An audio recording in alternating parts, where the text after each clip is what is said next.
What's going on, everybody? It is your boy Truxel Sports Talk. We are live with MicroMike and special guest Cole Thompson. What's going on, MicroMike? Hey, just living the dream here, ready to talk some NFC North, some Detroit Lions. Excited about it and get a different perspective with our team. Absolutely. What's going on, Cole Thompson?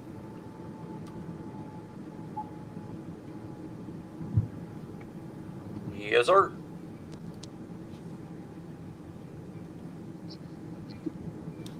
Cole, still there, buddy?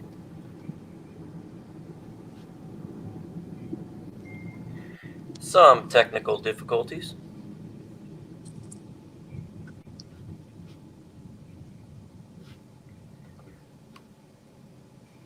Cole?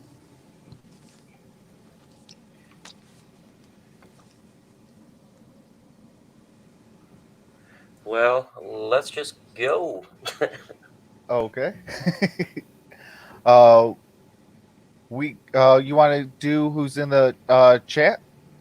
You absolutely. First off, folks, there's technical difficulties. That is okay because it happens. The special guest, certainly when you have technical issues. But with that said, let's just go ahead and see what's going on here.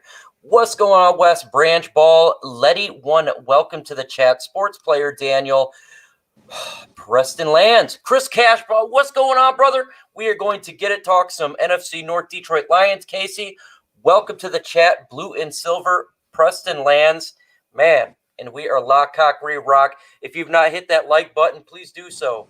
And let's get this thing cracking. Absolutely. What's going on, everybody? Welcome to an impromptu, Detroit Lions NFC North talk. Appreciate you guys all for rocking with us. We got a special guest, Cole Anthony. He is part of Pro Football Network. It's an honor to have him on. Hopefully his connection is good. I know he's a busy man. So appreciate him having a little bit of time to get on with us. Casey, are you available to speak? Yeah, I mean, I can talk on my end. Okay, man. So let's get this thing cracking. Trox. Okay. So, Cole, could you tell us a little bit about yourself and PFN?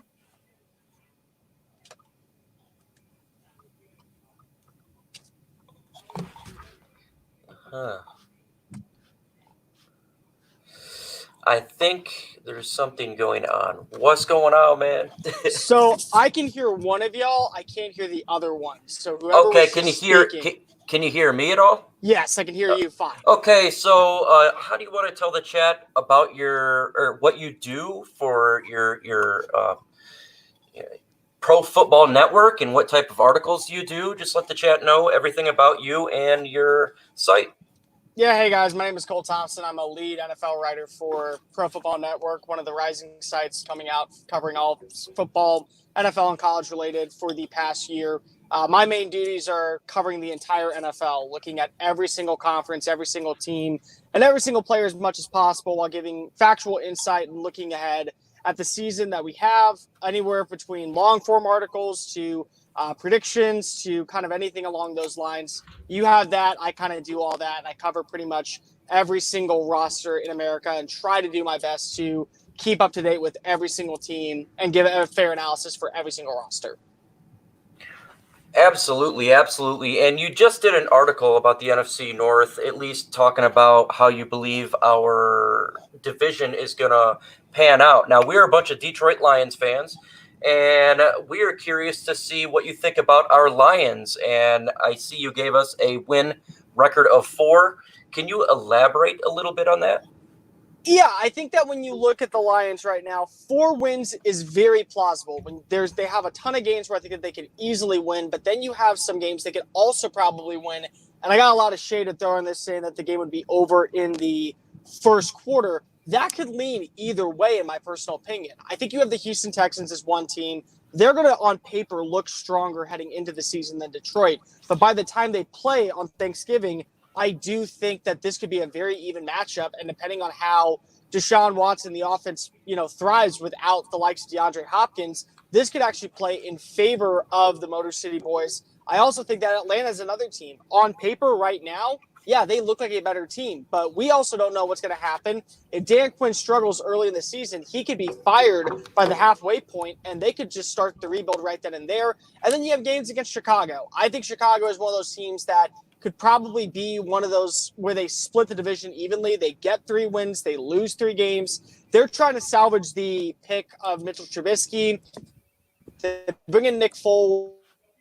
Either way you look at this kind of division overall, Trubisky has not impressed in his first 3 years, absolutely. But Nick Foles is not really that strong of a starter during the regular season that nobody really talks about. It's all his playoff appearances that he's kind of been a better player. So I think you guys have a chance to win up to, 7 games this year. That's a very plausible number. I think, though, when you look at the rosters, how they're set right now, I do believe 4 wins is probably the starting point for you to go into the year.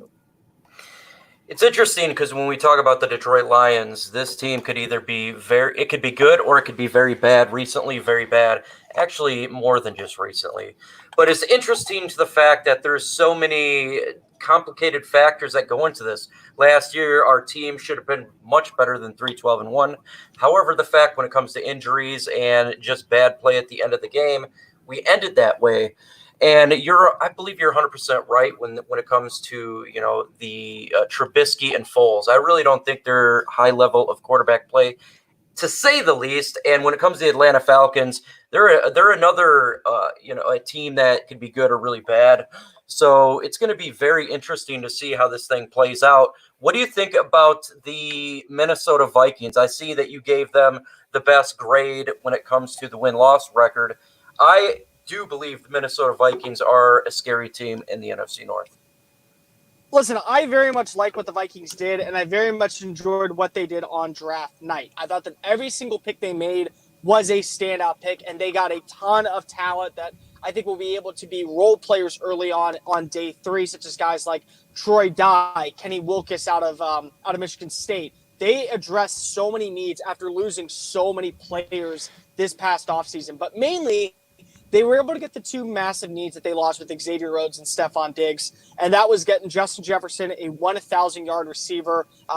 He actually led the FBS last year in total catches, and Jeff Gladney, who is a very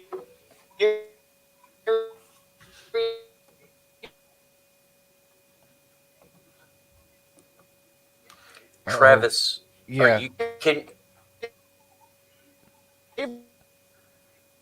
Might be a dead spot he's going through because he comes in and out. Okay, so just jump in there, I guess, and Okay.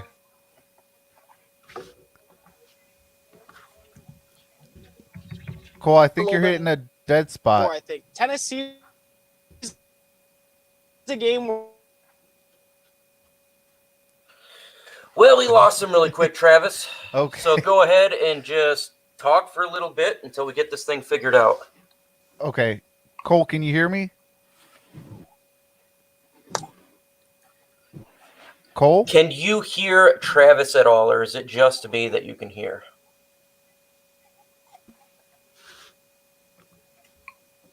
Okay, Travis, you gotta. Okay. I mean, yeah, I agree with him on a lot of the points he made with the NFC, how it could shake out. And quite frankly, we did finish with a 3-12-1 record. For us to get media positivity, it's going to be tough with the record 1 year prior having a 3-12-1 record and the 3rd overall pick. 100%, I agree with that. We got to prove ourselves no matter what. Just assuming that we're going to be good is incomplete. Cole, are you still available? So, Travis, we're having some real technical issues here. You guys. You can hear both?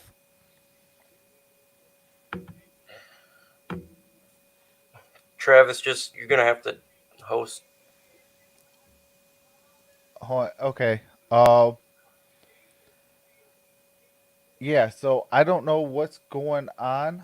Uh, I think it might be some. We call he might be hitting a dead spot. Uh, with he's a very busy man, but hopefully we can get some better connection. Uh, you know, and but yeah, I definitely agree with a lot of things that he said. Just by the fact that we got to go out there and prove it. At the end of the day, it's the wins and losses, and going out there and playing for 60 minutes and things like that. That's, if we want the respect from the media and we want, uh, the attention that we need to have, as a fan base, I definitely think that, he's spot on with it.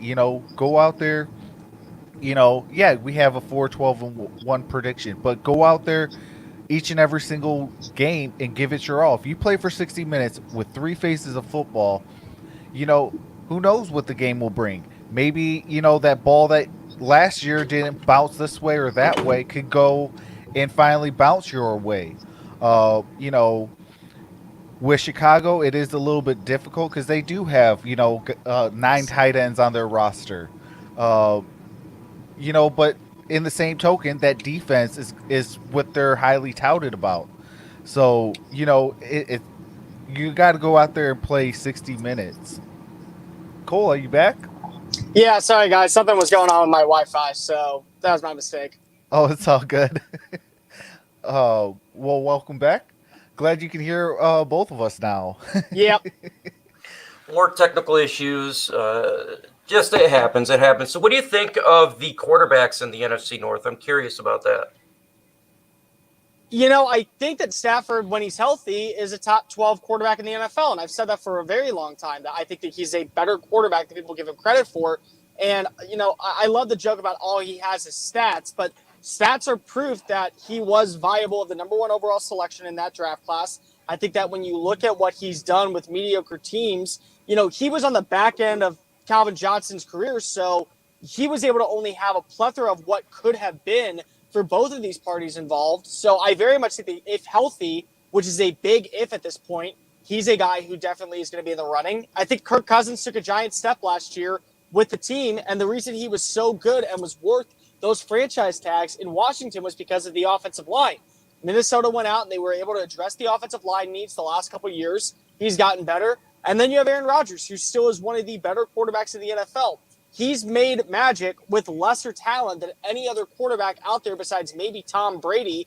And he's consistently at least been a guy who's gotten better with age, except for these last kind of 2 seasons. So I do wonder how much, when you look at Chicago, what the drop-off is between the top 3, because of you have an Aaron Rodgers who is far and away, I think, the most athletic and most poised quarterback in the division, but he doesn't have the weapons. Meanwhile, you have both, I think, Stafford and Cousins.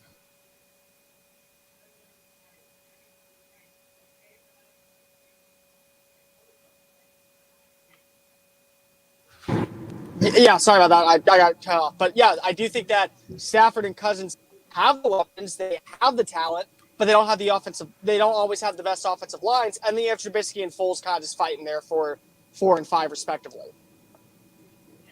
For sure. Definitely. Travis Troxel, go ahead, man. Just keep going. Yeah, I definitely agree. And a lot of people, they're counting out, Aaron Rodgers and the Green Bay Packers. We forget as a Lions fan that they've gotten better on defense. Yeah, there might be a lot of commotion with, Jordan Love and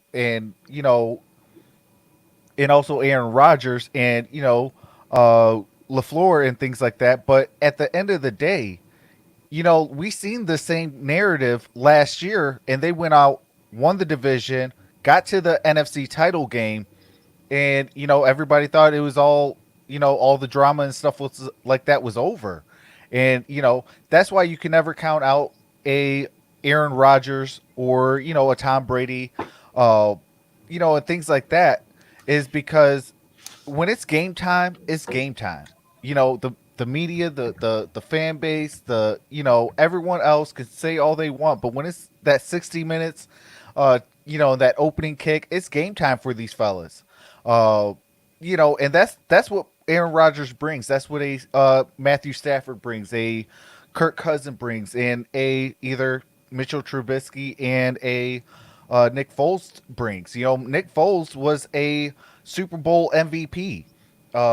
With the Philadelphia Eagles. Now a lot of that had to deal with running the football, a couple miraculous plays and things like that. But that defense was very stout, and their secondary was probably one of the best in the leagues.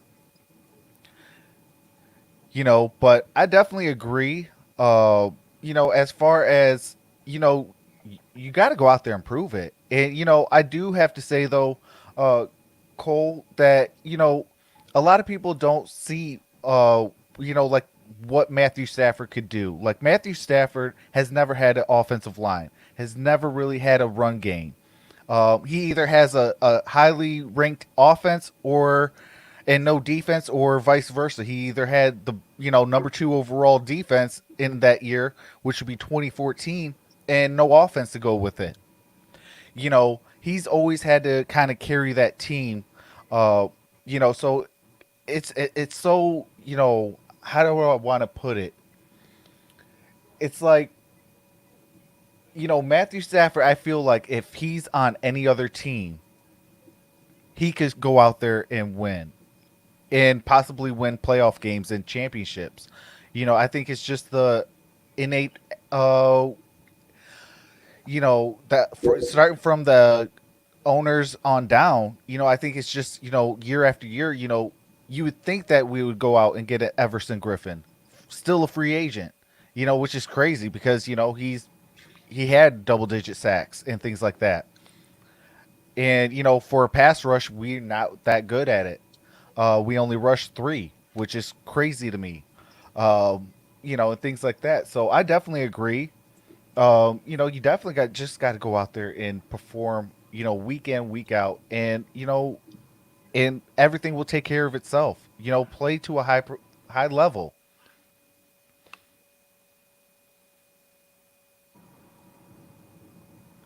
No, I'd agree. I think that. I also think that Stafford, when you put him on a different roster, is a playoff contending quarterback year in and year out. I mean, that's just the reality of it. I think now you see him with a couple of injuries coming in. He's had back problems the last 2 years.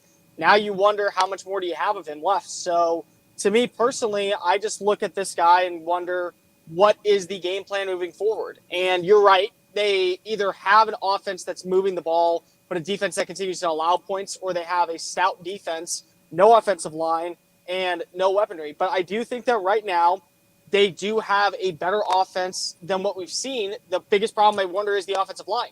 That still is a worry for me now that you lost Graham Glasgow. You cut Ricky Wagner, which was a very good move in my opinion. But now you're going to rely on Tyrell Crosby to hopefully step up and be one of those guys. You're also going to rely on Haloti Hapavada to be another one of those guys. And if those two don't work out, I mean, we're still in the same kind of problem. That's the biggest thing, I think, when you look at Stafford. But he does have the weapons with Marvin Jones. I think if TJ Hawkinson takes that next step next year, that's another great guy. They now have 2 running backs who, if they stay healthy, could be a very young duo in Kerryon Johnson and in DeAndre Swift that you use the second-round pick on. And I'm a very big fan of Kenny Galladay. I've been a very big fan of Kenny Galladay for a very long time, and I very much think that he's going to have another fierce year.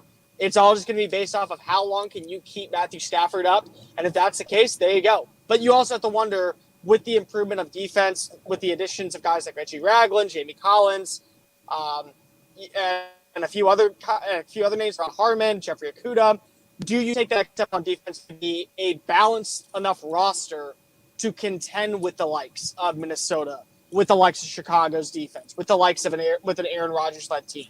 All those things need to come together to be in that category. Absolutely. And that is one of my biggest concerns as well, is the trenches, really, because games are won and lost in the trenches. If you can't get a good pass rush and get the opposing quarterback on its toes and force them to make a mistake, it's going to be a very long night, especially with guys like in our division and Aaron Rodgers. You know, he'll dissect you quick, fast, and in a hurry.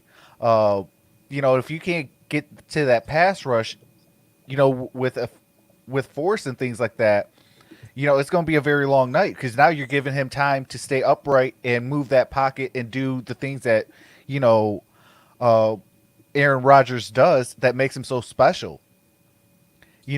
Offensively, it is that offensive line. Now, I do think that, Jonah Jackson will be one of the starting guards.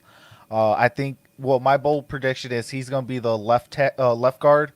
Vaitai is going to be the right tackle, and it's either going to be Joe Dahl or Stenberg that's going to be able to take that next guard. They're going to compete for that next guard. It makes sense. I mean, it does, but at the same time, it's all about finding enough time to keep Stafford up. The biggest thing is that when you have an injured-prone cornerback, and you're going to take time to kind of get him back in a rhythm of things, because he missed, if I'm not mistaken, 9 games last year, 8 games last year, 7 games last year, something like that. Yep. He's gonna be a little rusty to start. But if you allow him to continue to take these hits, it's just going to deteriorate after time after time. I mean, you look at what happened to a guy like Andrew Luck, one of the most polished quarterback prospects coming out of college. The team never addressed the offensive line, and he retired early because of his back and his injuries that he suffered. Very similar to Peyton Manning at the end of his career in Indianapolis. They did not adjust the offensive line. He had to get neck surgery. It's another big thing. It's one step away from you having to go after another quarterback, which is a massive downgrade, I think, for any person when you look at this team, from Stafford to whoever else is behind him this year who will take the number 2 position. Absolutely. I think that right there, that's a mic drop. Because my biggest concern is, we did the same thing that, the Indianapolis Colts did to, Andrew Luck. That's one of my biggest fears because of they didn't address the offensive line. And then when they did, they would pick one good guy, 2 bad guys. They'll keep the 2 bad guys, no disrespect to, say an Andrew Wiggins or Kenny Wiggins or Ode Ibushi, but then get rid of, Graham Glasgow. I thought Graham Glasgow was one of the better offensive linemen a year ago. But we got rid of him. Shout out to the Denver Broncos for, picking up our guys that we had no faith in, like Sam Martin. We don't have a punter that, that says, hey, the Detroit Lions, you better watch out for their punter. Like you could say kind of a little bit with a Sam Martin, or with the Colts when they had,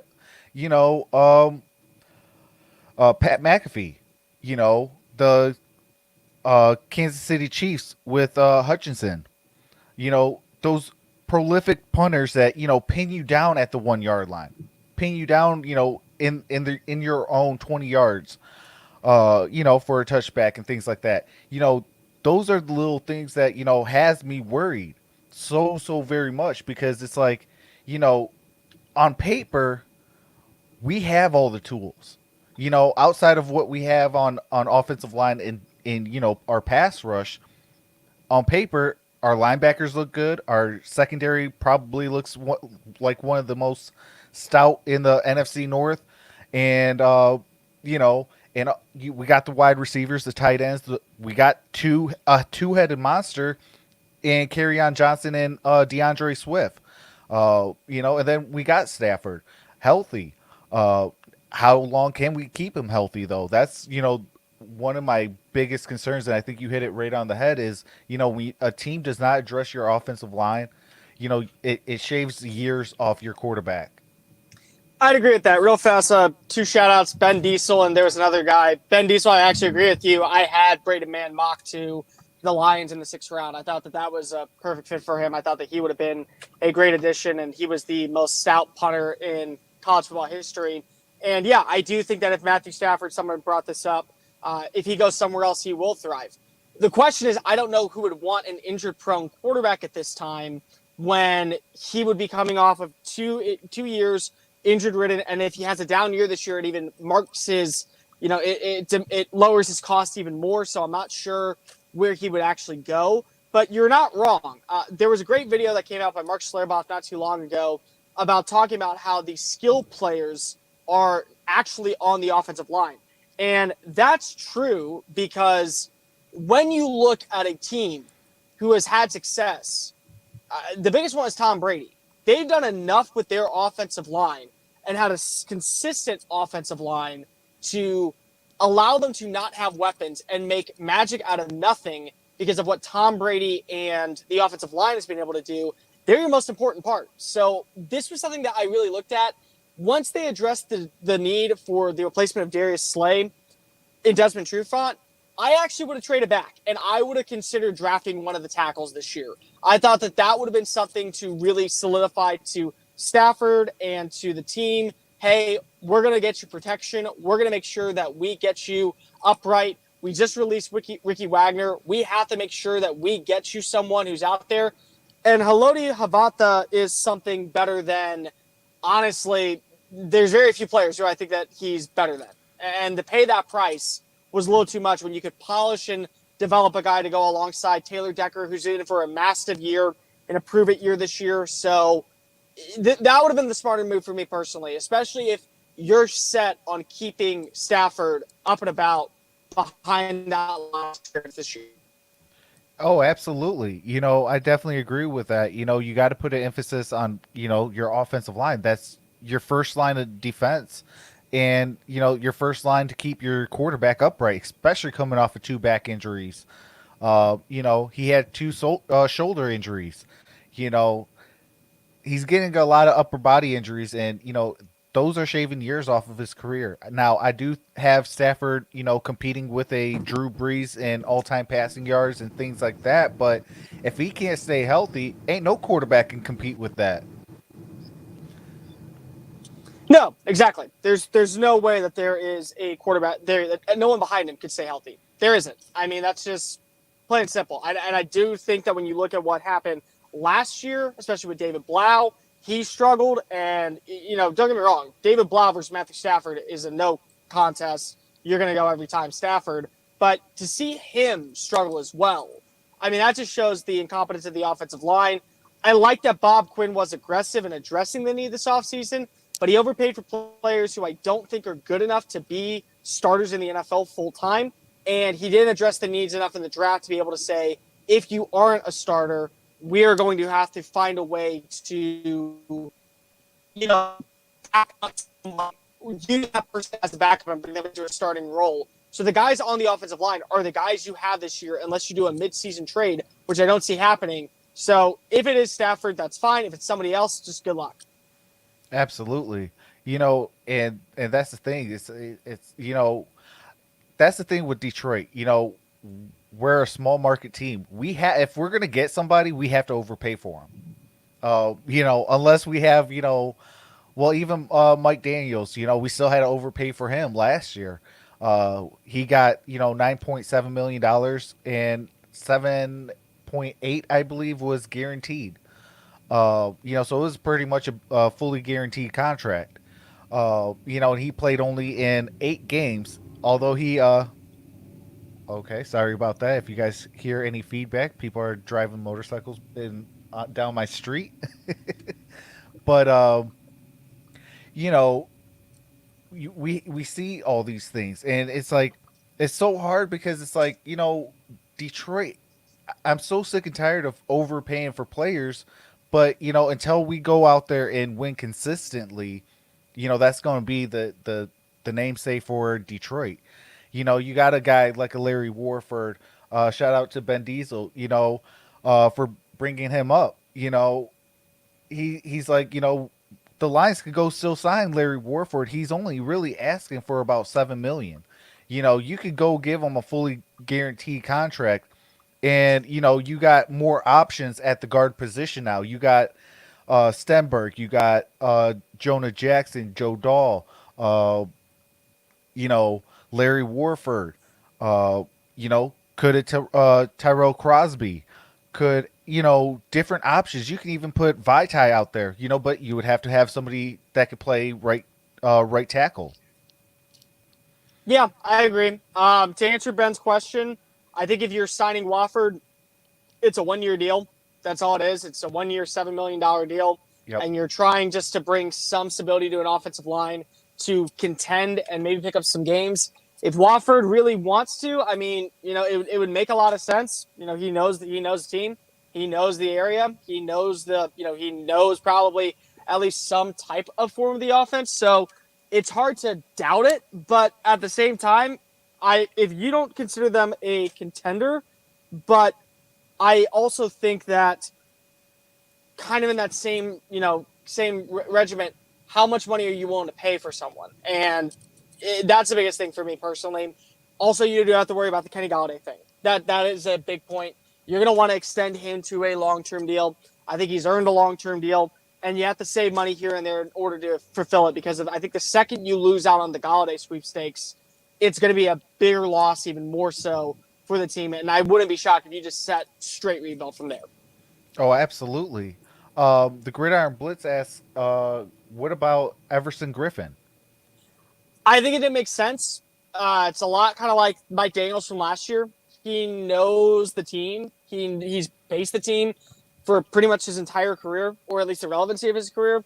And he would be able to stay kind of close to home. He'd be able to probably not have to upright and move. And they'd probably be able to offer him, again, a 1-year kind of contract thing. That's the only thing. I do think that it's another thing that it's all about pricing at this point. If it's worth the price to bring in, why not? You have to be able to definitely, I think, address the pass rush and pair someone with Trey Flowers, who you just paid a massive contract to, who did not live up to it last season.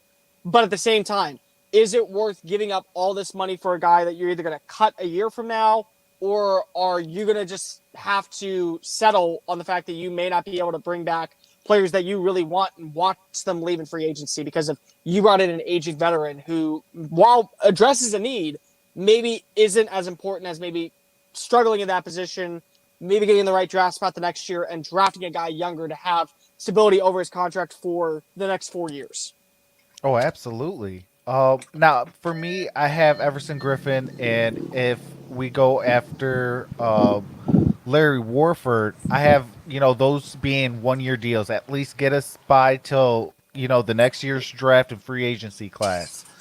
If we could do that, then, that could at least put us into a good position. But, those guys that, like if you have high hopes on, a Taylor Decker, a Kenny Golladay, things like that, you got to address those guys and give them a contract extension.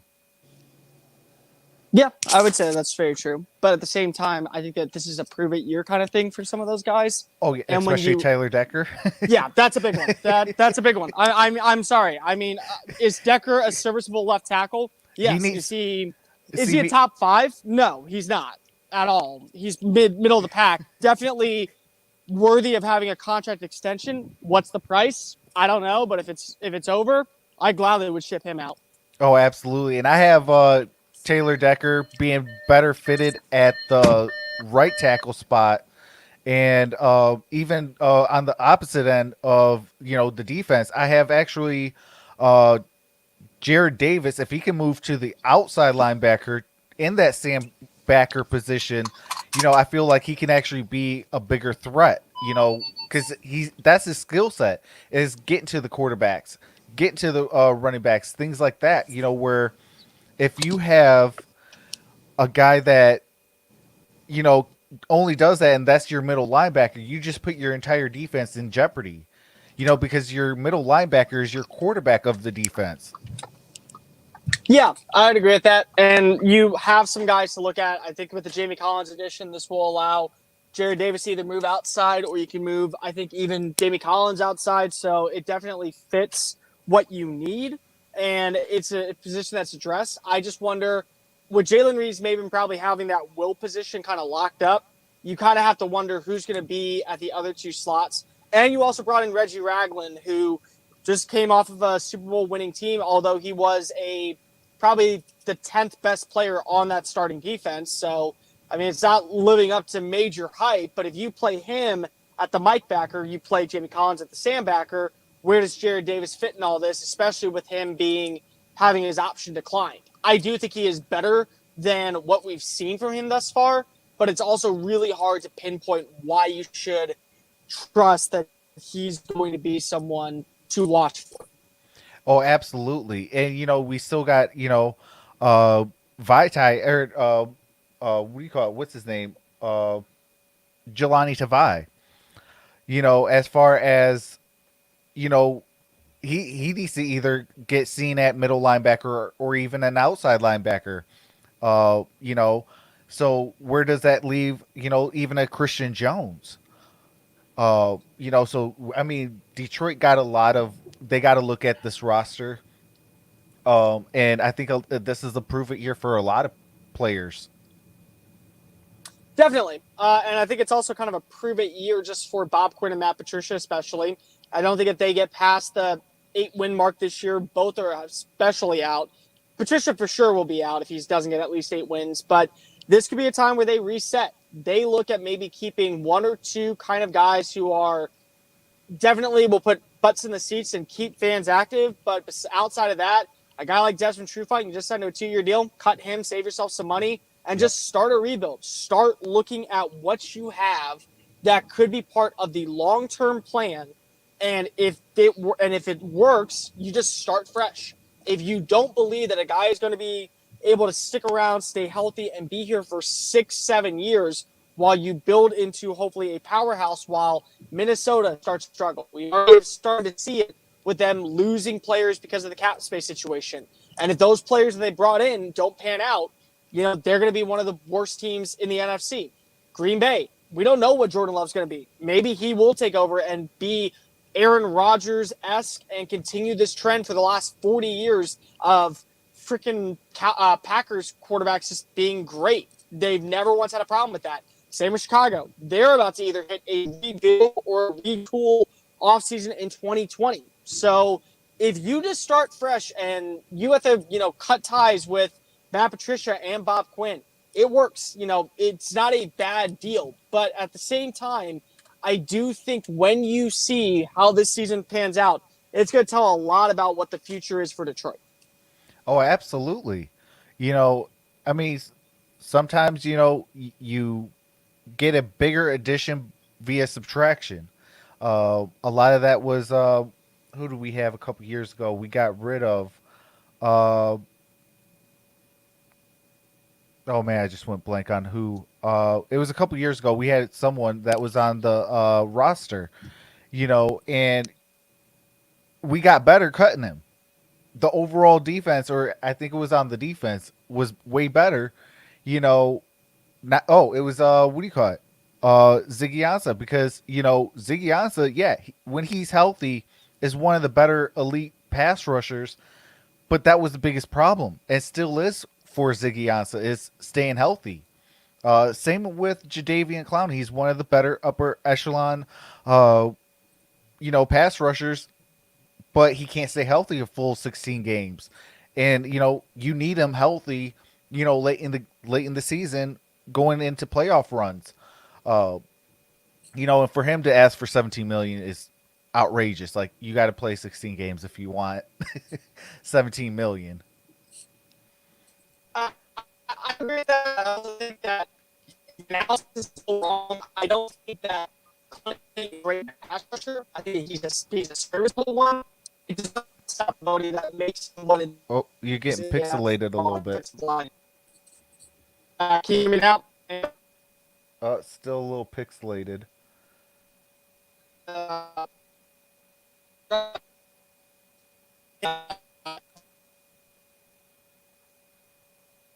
Oh, I think did we lose you? Okay, yeah, it's really pixelated.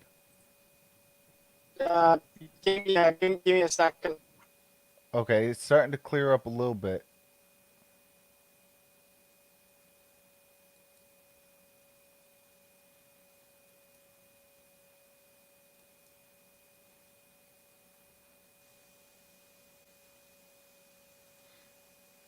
Ben Diesel, our current cap space is around $30 million still.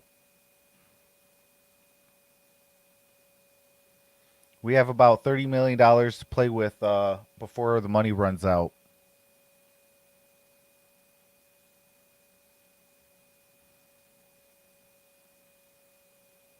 Kool-Aid and Cornbread says, hopefully the refs don't give Love a do-over on third down like they do for Aaron. Yeah, that would upset me a lot, but you got to, in order to take the refs out, you got to play 60 minutes. And having a run game is going to absolutely help that. When you're up, 14, 21 points, or even 6 points, that's going to help, is having a legit run game.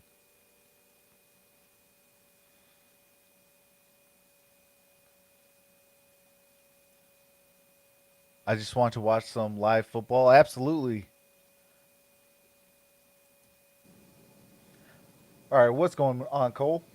All right, so I'm back. Yeah, back to what I was saying before. I think that what you pay Jadeveon Clowney for is not for his pass rushing ability. You pay him for his run stopping ability. When healthy, this is one of the better run stoppers in the NFL, and it's proven on paper for what he's been able to do against the run, both in Houston and in Seattle. I just also agree with you. I would not pay that much for a guy who is only going to get me 6 to 7 sacks a year, when I can go out and get a guy who's a quality run stopper, but also probably gets me 9 to 10 sacks a year. And that's a kind of a little different area. Ziggy Ansah, again, it's another player who I kind of agree with you. I think that, yes, he was a pretty good pass rusher. There were better, and there were many better than him, but when healthy, he was a good guy to have for the Lions. I do think Trey Flowers is a guy that was an upgrade at the time. They only tell this year if he truly was an upgrade. This is another guy who kind of played better against the run than the pass, and you don't pay that much money for a guy who is definitely going to be a pass rusher. But at the same time, if he could come back and make kind of a bigger move, this would be a very good player, I think, for the Lions. It was a very good signing at the time. Also, you have to realize if Matt Patricia's gone and Bob Quinn's gone, two Patriot-esque players, does the new coach even want to keep Flowers around? Because if he fits that mold. Absolutely. And that's the one thing about, if you really pay attention to the contract signing itself, a lot of these players, they got outs after this year. Next year, also even more. So if it does not work with this current regime, we're going to have an out. And, and that's where you got to, like you were saying, take a look at this roster and, see who's going to be a long-term player, or who's going to just be for just that season, just because we need 53 guys or soon to be 55 guys.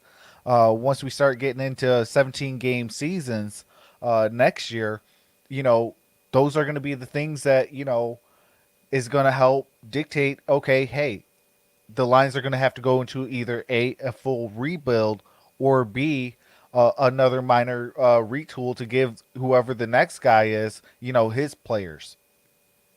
I'd agree. I definitely think that. And it's one of those things, again, when you look at the roster, how many players you could cut ties with.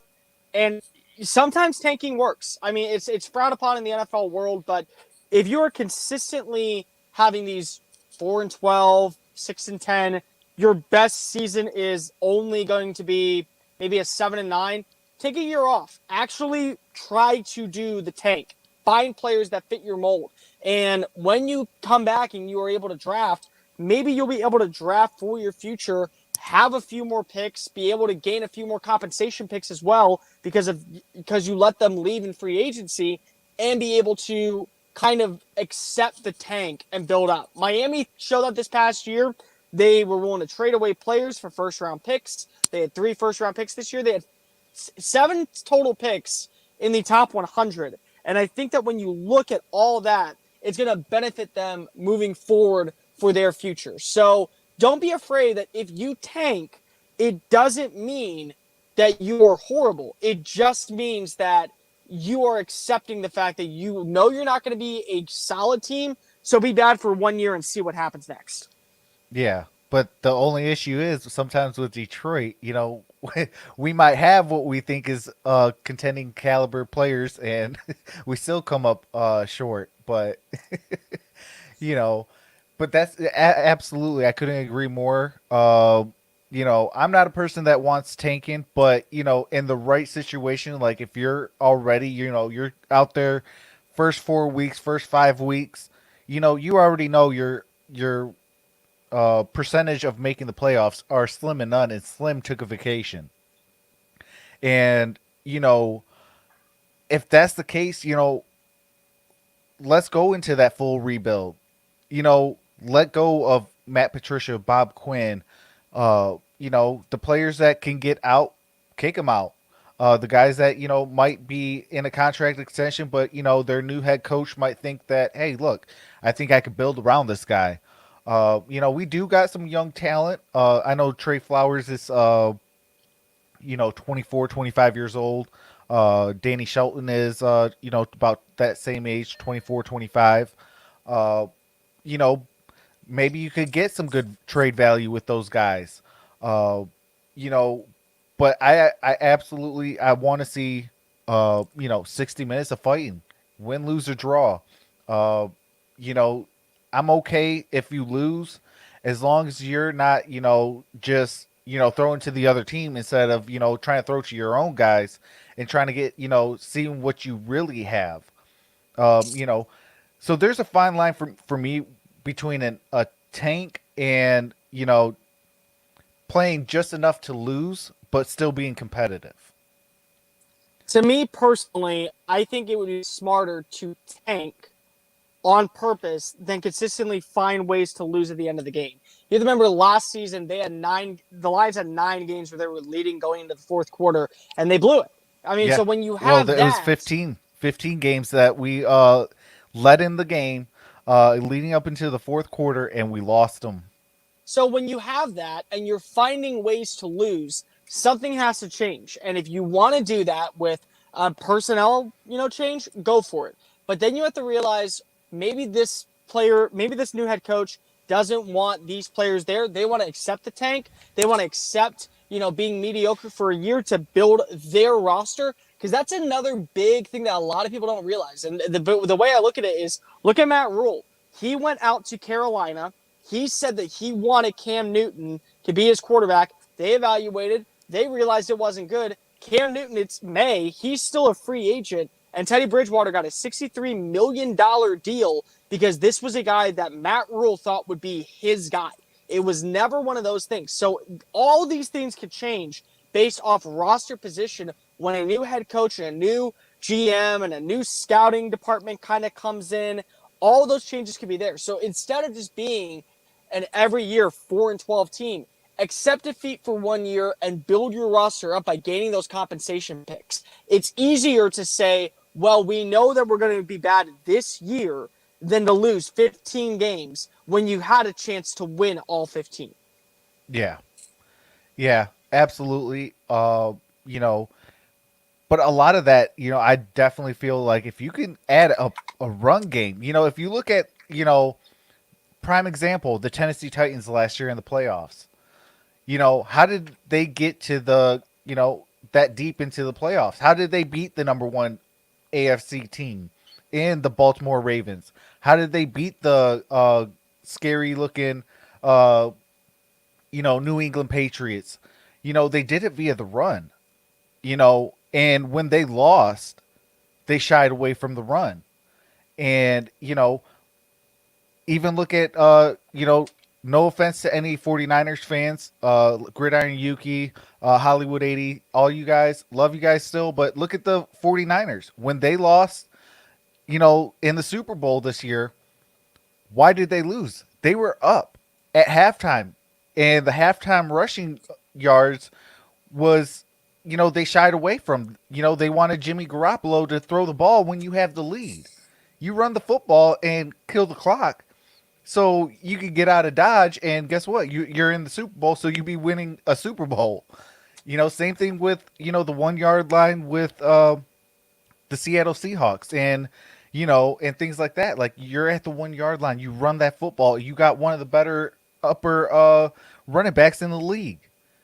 You know, it's running that football is very, very crucial. Yes, it is a pass first league, but without a run game, it makes your quarterback have to do a lot. I agree very much so with that, but at the same time, am I trusting Kerryon Johnson, who has missed time in both his seasons, to stay healthy a full 16 games? Yeah. Am I going to believe that DeAndre Swift, a guy who is a little smaller back, still powerful, but also isn't really he's a flashy runner, but he doesn't have all those moves that really you want. He would kind of be a stockier version of what I would call what Sony Michel is for New England, which again, in a Matt Patricia scheme, works great because of he's pretty much bringing New England to the Motor City. It works. It's a good fit. At the same time, if you can't trust that those two can do it, you're not going to really have to trust the run game because there isn't going to be a run game. I'm trying to remember how many years it was before Kerryon Johnson broke the 100-yard game streak for Detroit. I mean, they've just never had a solid run game except for Barry Sanders. Since the Barry Sanders era, they haven't had an elite run game, and you've seen guys like Javid Best and Amir Abdullah kind of go a little earlier. But if they do get a run game, yeah, I think it takes a lot of pressure off Stafford, who we've already mentioned has multiple injuries to his back, multiple injuries overall. It adds another element to the offense. It kind of takes pressure off of him to get the ball downfield. But do you trust Kerryon Johnson and rookie DeAndre Swift to be those two guys? If you do, great, and hopefully it works out. But as it stands right now, I don't know if you really can. The Swift pick was kind of questionable. They need to address bringing in a running back. I thought that was a little too early, but it made sense.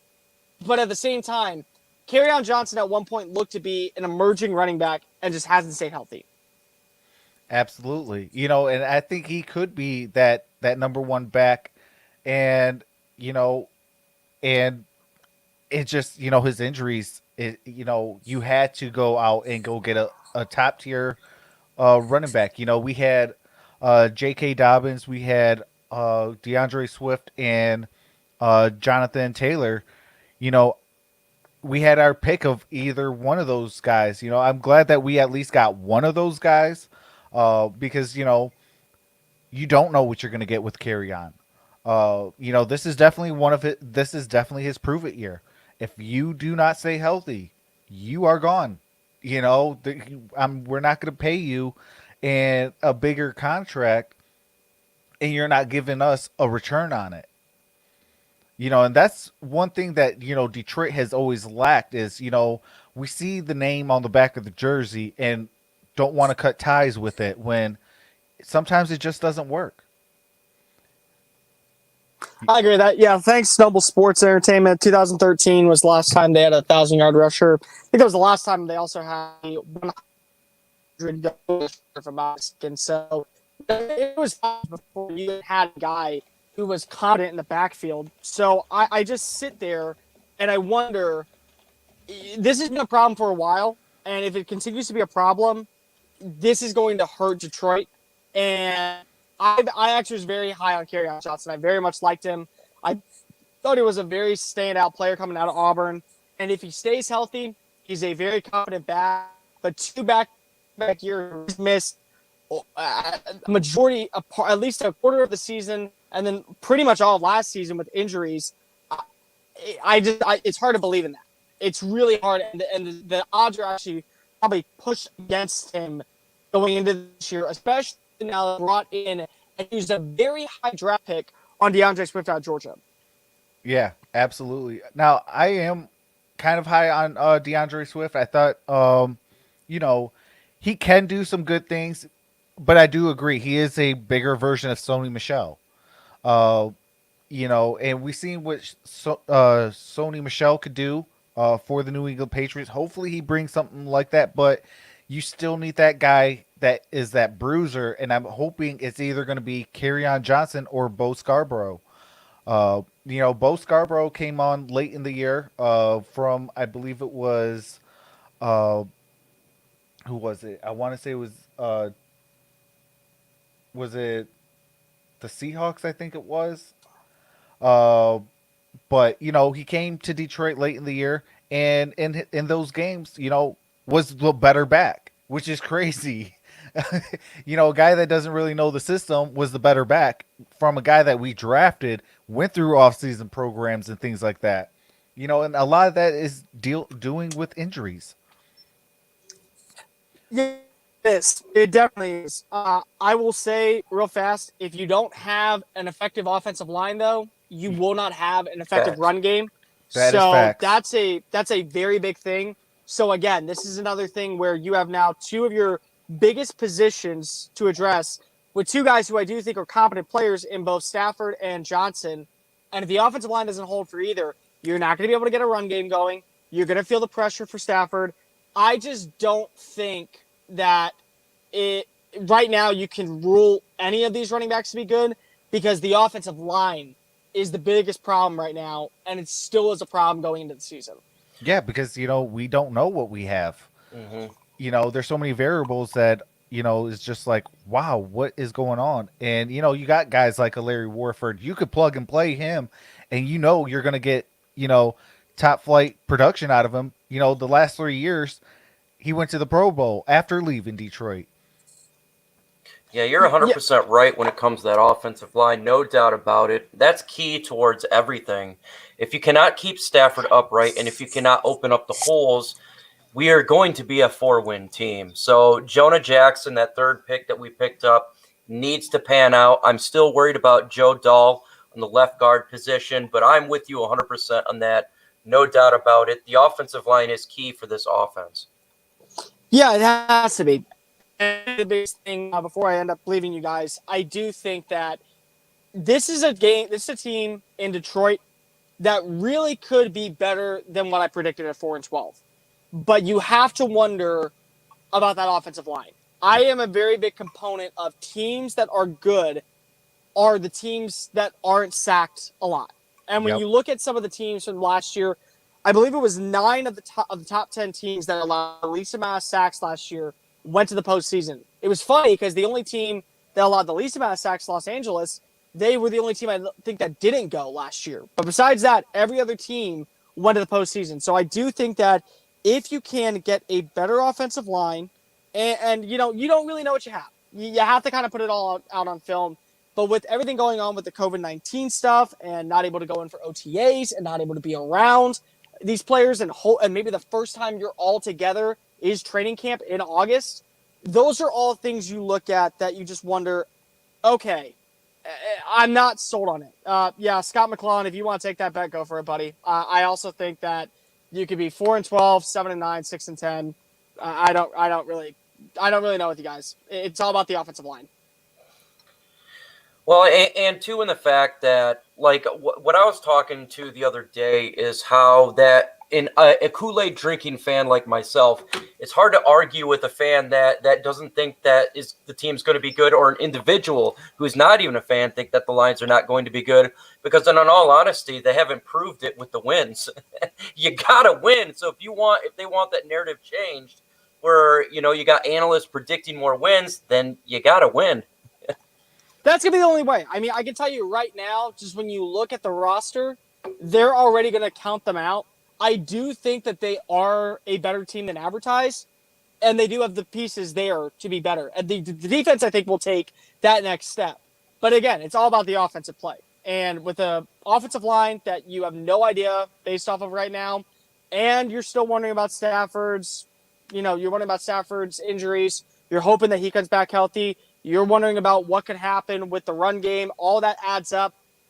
It's easier to take that under bet than it is to take the over bet on a team. And I think once you start seeing them produce wins on a consistent level against, I think, maybe not even bad teams, but just even subpar teams, it bolsters your chance to be a more recognizable franchise. Absolutely. You win games in the trenches, offensively and defensively, Without that, everything cannot hit on all cylinders. Yeah, Yeah, 100% agree. 100%. Yeah, offensive line, defensive line's got to produce. Last year, defensive line did not produce. Net result is Dak Prescott going through his reads twice. And so this is the type of stuff that needs to occur for our Detroit Lions. They got to prove it on the field. Enough with the talking, enough with the fans, getting angry at individuals who does not assume the Lions are going to be good, because they got to prove it on the field. Listen, plain and simple, and this is, I got to leave you guys with this. It's about proving it. I mean, that's all it is for a lot of players on this team. And I do think Detroit, if they do prove it, is at least going to be a better team than I predicted. But if they don't prove it, they may have to start fresh. That's just kind of how it is. Absolutely. And before you go, do you think you can, plug in your social medias so people can follow you and things like that? Yeah, anyone in the comment section that wants to roast me, go ahead. It's at Mr. Cole Thompson. And make sure you check out all of our stuff at PFN 365. Hey, we don't. Well, at least I won't roast you because I'm that fan. I see both sides. I see the pessimistic fans. I see the optimistic fans. I see the not fans of the team. Period. I see all that. So definitely. If you guys follow him, definitely be nice. He's a good buddy of mine. Shout out to him for giving some time to come here. Oh, guys, I mean, if you want to roast me, I'm totally cool with it. I love actually being roasted. It's fun because then it's just receipts later on for when you guys are wrong or if I'm wrong. And I'm always nice about when I get called out for being wrong. I'm totally okay with being wrong. And you know what? I like Matthew Stafford more than I like most of my family members. So I hope that you guys are better this year. I really do.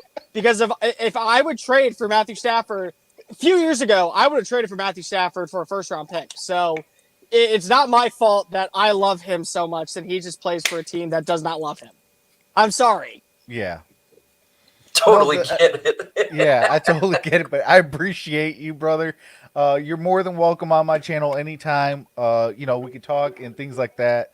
Definitely go on to, if you want to do a show with MicroMike, the Gridiron Blitz, the Derrn, or Noble Sports Entertainment. We are part of the Sports Movement Network.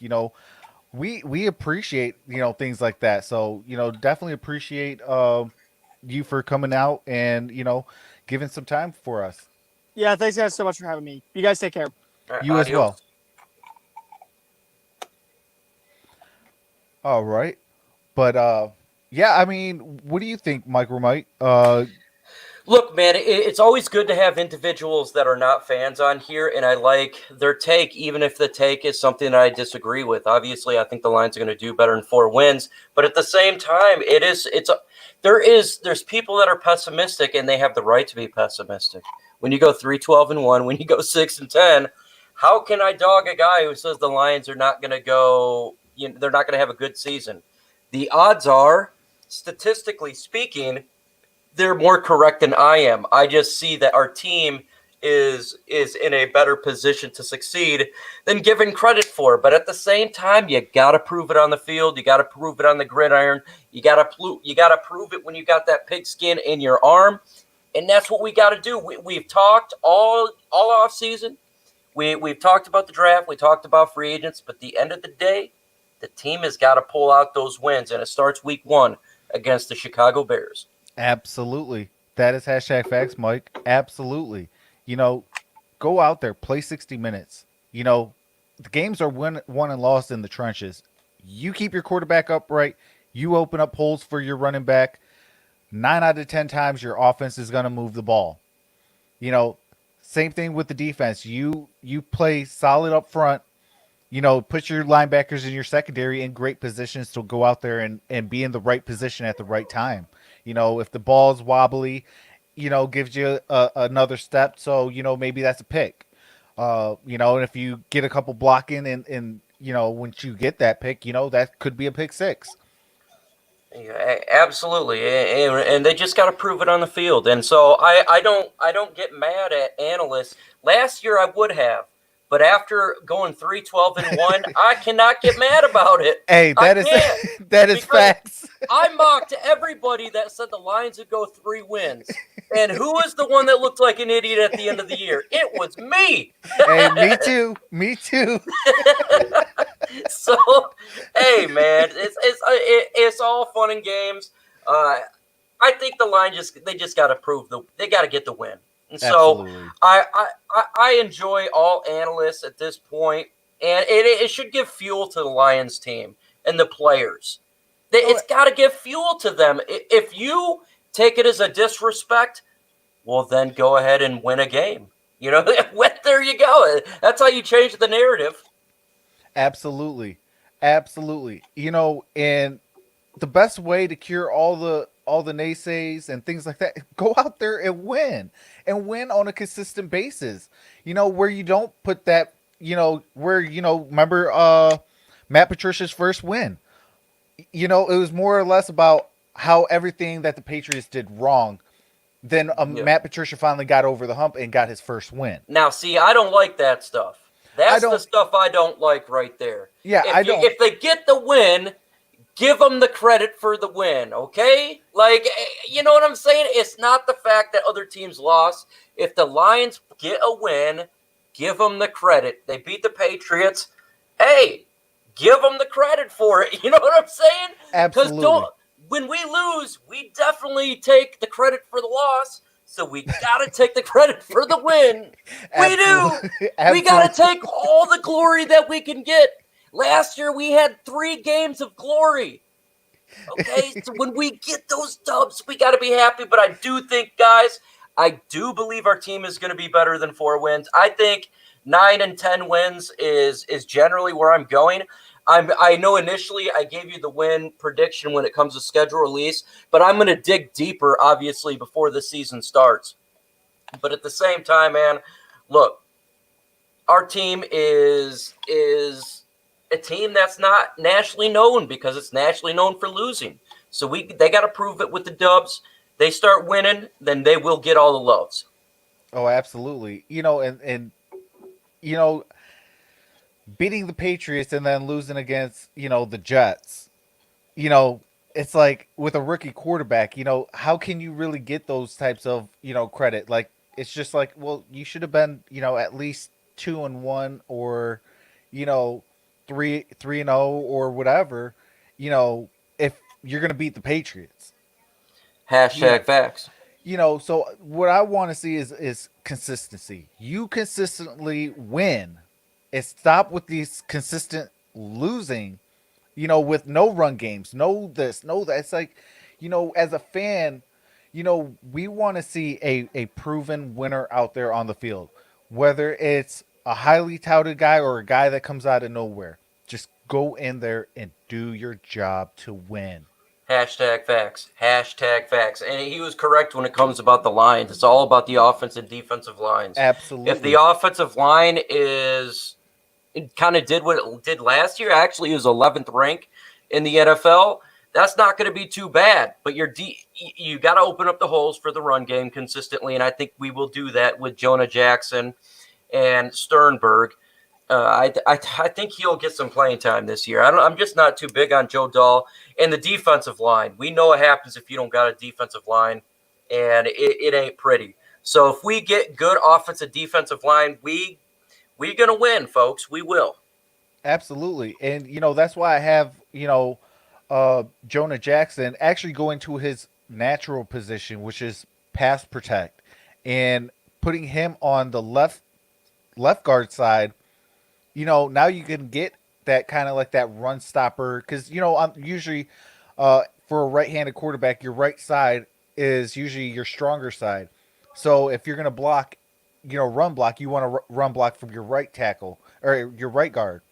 Hashtag facts. So, you know, if we can get like a Stenberg, who is a, you know, run first type of offensive guard, you know, that will boost up our run game. You know, that would keep Matthew Stafford upright. No doubt about it. And we got to keep Stafford upright. Stafford's upright, we win. When Stafford's not upright, we lose. We've seen that. Facts. 0-8 It's just that's key. That's key, and it all goes with the offense and defensive line. And I think we're going to do better than people predict, and that's good, man. And I like being the underdog. At some point, you got to enjoy being the team that no one expects to win, and when they do, it's going to be legit great. I love watching college football games. Not necessarily a fan of a team. Out of nowhere, some unknown team beats a big ranked team. The game's intense, and that's what you root for. So, in college basketball, remember Loyola, where they went on that Cinderella story type of run? Like that's what brings fans like to watch that game. Is like those underdogs versus the big bad wolf and things like that. So I think you hit it directly on the head. It's sometimes you got to embrace it. And that's exactly. Go ahead. A philosophy that I've always enjoyed. It's a philosophy that I learned in the Army, and you hear it a lot. It's called embrace the suck. If it sucks, embrace it, because once you embrace that suck, you go full in. It ain't going to get too much worse than that. So Lions players, embrace the negativity, embrace the disrespect, and get that W. Get it, please? We need the W. No doubt about it. We need that W. And yes, I see and hear that it says, Stenny, Muller, Dahl, not Muller. Yes, Hey, that's hashtag facts. That's hashtag facts. I had hope for Dahl last year, and he didn't really. It's not like he was bad, but we could get an upgrade. Right. He's a good role player. He's that guy that a Stenberg or a Jonah Jackson needs a breather. He's that guy that, hey, I could plug him in and for a couple plays, and I know we're not going to miss a beat that much. And that's hashtag facts, man. No doubt about it. It's just what did I do? Okay, there we go. It's just, sometimes having that underdog mentality. If you look at the Philadelphia Eagles, they had that underdog mentality. They came in with the dog mask, like we the underdogs, and look at them. They're world champs. Well, they was world champs for that year. Embrace it. Embrace being the underdog. Ain't nothing wrong with being an underdog if you can go out and play for 60 minutes and earn the respect of, other teams, other analysts, and the media. No, this was not an early stream. This was an out of the blue stream because Travis Troxel got a special guest on here, and that's why it's so important to subscribe to everybody in Infinite Sports Network, because sometimes it's just random. We get a call from a guy like PFN, and he can get on for a little bit, so we have to do a random stream. So make sure you subscribe to everybody in the ISN. It is in the description in the channel. If you see Troxel's face right now with that smile, that's because he's smiling because he wants you to subscribe to everyone. And that smile is also for, the subscriptions to the MicroMikes, the Noble Sports Entertainments, the Gridiron Blitz, the Derrns, because, hey, he had a little bit of time, and I was like, let's go. And, appreciate you, Mike, for taking some time away from, your family to, be on with us. That was amazing. I appreciate that. Hey, I apologize. I had to get off. Family stuff going on, so I had to get on, get off, get on, get off. And sometimes it's one of those things where it happens that way. Unplanned events happens that way. So no doubt about it, man. Anytime, that we are part of the ISN, so anytime you go live or we all go live, we ride or die together. Absolutely. One unit, one team, brother. One pride. Absolutely. But do you have any closing arguments or what I want to say is tomorrow night, 7 p.m. Eastern time. Let me repeat it. Tomorrow night, 7 p.m. Eastern time. Make sure to go to the GRIDIRON BLITZ's channel. That's where the One Pride podcast is going to be. That's where it's going to get hot. We have a special guest on with us. It's going to be fire, and it's going to be the Grid hosting, and I'm excited for him to host because I cannot wait to see what's going to take place with that show. So make sure you subscribe to his channel because tomorrow night, 7 p.m. Eastern time. What time, Trav? What time? 7 p.m. And are you ready or are you down with OPP? You know I'm down with the OPP, so make sure you guys are there. It's going to be sick and fun, and I can't wait. Absolutely. And definitely subscribe to all the members of ISN. Appreciate you guys all for rocking with us, especially on a pop-up stream like this.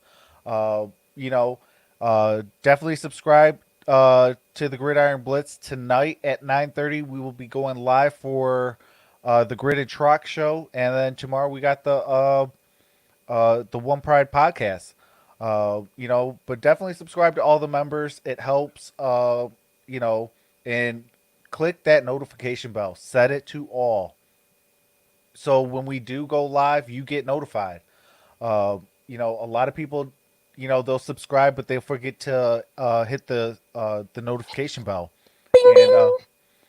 And I don't try to overflow people's notification. I usually try to drop a video either once a day or once every other day, and